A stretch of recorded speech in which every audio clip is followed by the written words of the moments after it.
हो, खऱ्या अर्थाने आमची दिवाळी खूप खास आहे. त्याचं कारण म्हणजे आमच्या घरी आमचा समर्थ आलाय, आमचा मुलगा, जो अगदी 1.5 वर्षाचा आहे. गेल्या दिवाळीला पण तो पाडव्याला आमच्यासोबत होता, पण तो अगदी तान्हा होता. त्यामुळे त्याला काही कळत नव्हतं. पण आता तो त्याचं कळण्याचं वय आहे, खेळण्याचं वय आहे. म्हणून मग त्याच्यासाठी खास कपडे, खाणं गोडधोड, त्याच्यासाठी किल्ला बांधलाय. सजावट केली त्याच्यासाठी. त्यामुळे त्याच्याबरोबर ही दिवाळी खास आहे आणि आम्ही सगळे घरातले एन्जॉय करतोय. आणि दुसरं एक कारण म्हणजे ह्या दिवाळीला लागूनच माझा नवीन सिनेमा सुद्धा प्रदर्शित होतोय, अभंग तुकाराम.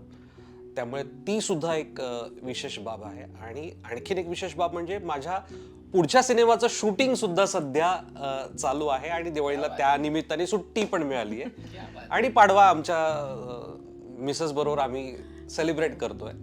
असं सगळा तो छान योग जुळून आलाय. तो सगळी आमच्या स्वामींची कृपा आहे.